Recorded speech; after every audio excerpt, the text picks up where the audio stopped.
Hello and welcome back to the channel. This is a follow-up video to a video that I did on using Expo file-based routing.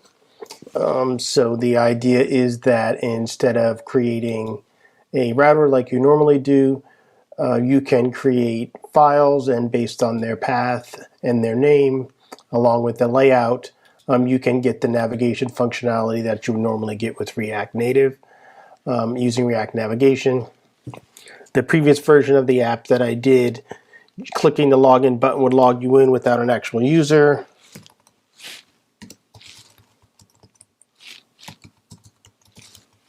Now it actually requires a user for you to log in. I've integrated Firebase, which is what I'm going to walk through the code in this video. And then we have the tab base, and when you go to the tab, you see the information on the user who's actually logged in, and then you could log out. So it's got navigation guards, projecting routes, integrating Firebase, and integrating Firebase with React Native. And also, I forgot the other thing, persisting the user.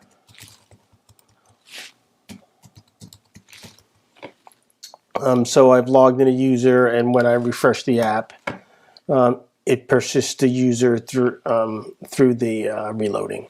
So that's what we're covering in this video. I have the source code posted on GitHub. The link should be in the description. You can follow along there, or you can just use this as the basis of your own application. Please make sure you like and subscribe.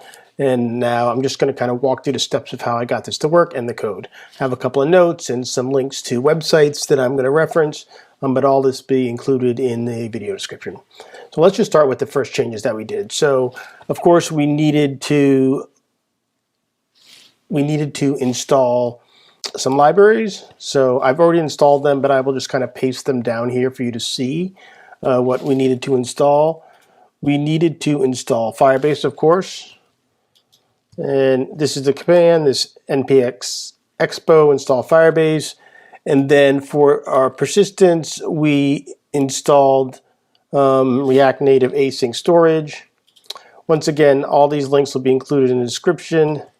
So you can see the npx install React Native async storage. Those are the things that we needed. And then the steps that I took.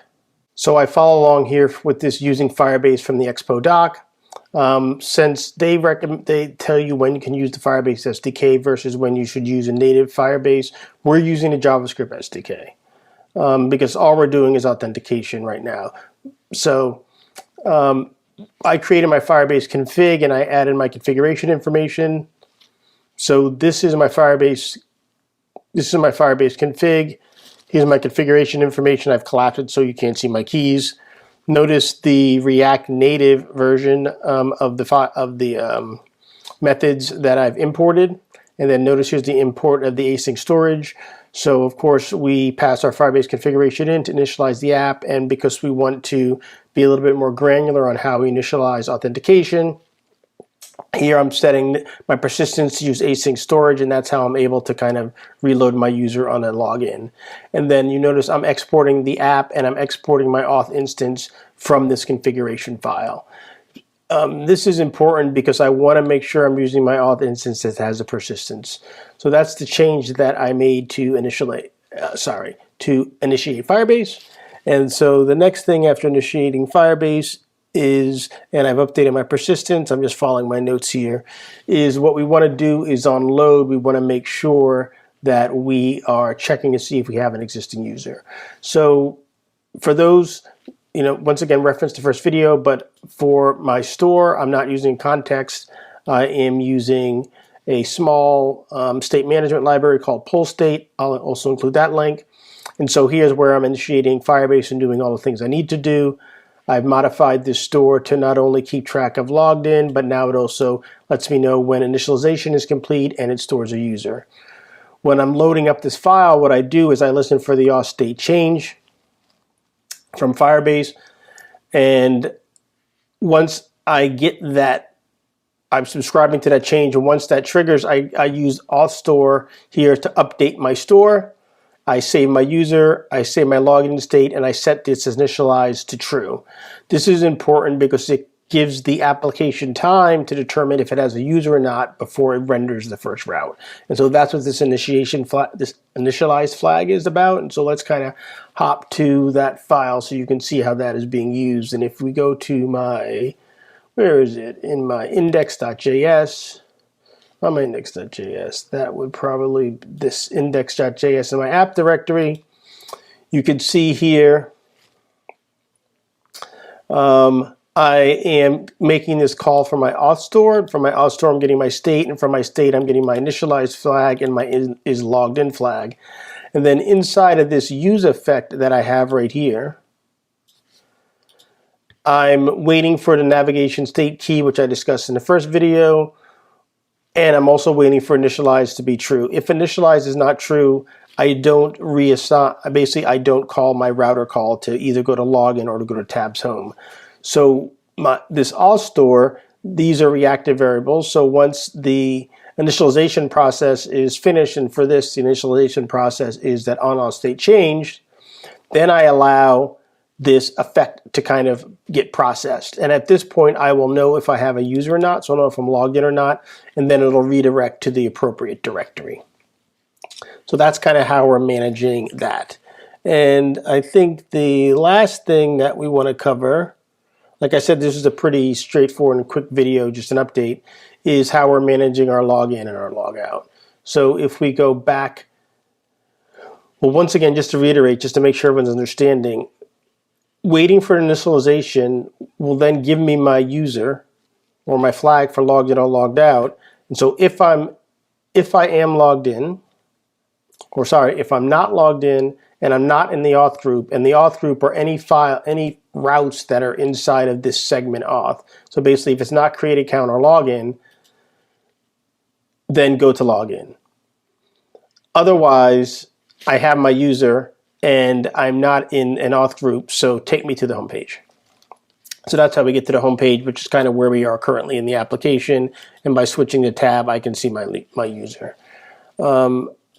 So let's take a look at the login.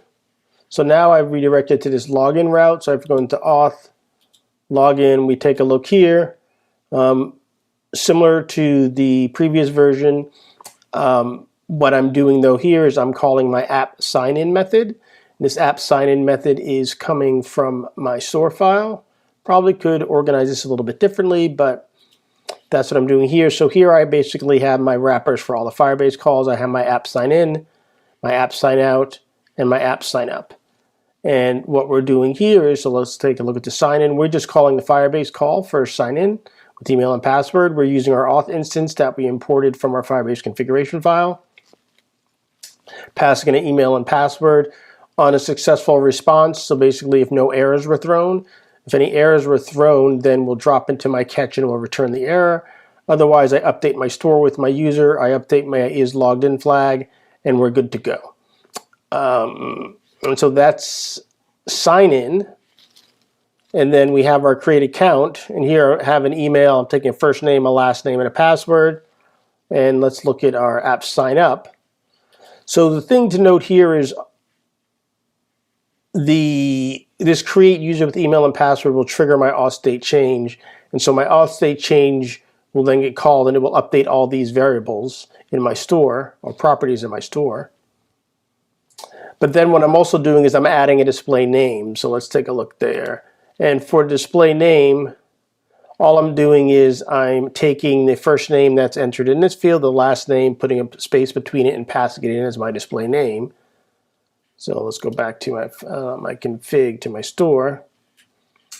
And so then there's this Firebase call to update. You pass it a user and you say what profile information you want to update. There's display name, and there's also, I believe, a profile URL that you can pass in. Then once that's changed, I get my current user again and I update my store with the current user and I set my login to true. It is already true from the trigger on the auth state change, but I just did it here anyway, and then I return the current user. And then the last one is the sign out, which let's cancel, let's log into user. mmam.com password So we log in our user, and we have on our settings, I have my logout. So let's go to my settings. And in my settings, I'm just calling my app sign out method. No, you get no response from the Firebase logout. So what I'm assuming is if I got an error, I set the error inside the call. If there's no error, then just redirect / replace my route back to login. Otherwise, display an alert with the error. And so that's what we're doing there. I just realized a couple of references that I use here. Well, one is inside of this Expo documentation, they say you need to configure Metro. I am using version 9.7 and above. And so you need to create this Metro config file. And so I've just, followed these directions and added these files. So if you're running into problems, make sure you follow this step. And then the information on how I properly configure persistence. I found this issue with the Firebase SDK. We'll just scroll all the way down to the end. And basically, if you read through the whole thread, what they're saying is that you need to configure your React Native persistence by importing this async storage and doing get React Native persistence, assigning it to async storage, and then assigning it when you initialize the app.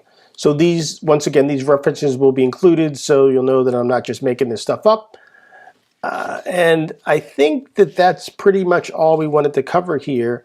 Once again, the link to the previous video on using the file router will be included in the description. All the source code's available. Have any additional questions, drop a link. Actually, this video was based on a subscriber who took a look and said, hey, it would be nice to see this done with FirebaseAuth. And so I figured it'd be a nice quick video to add. So take care. Please make sure you like, subscribe, and we'll see you next time.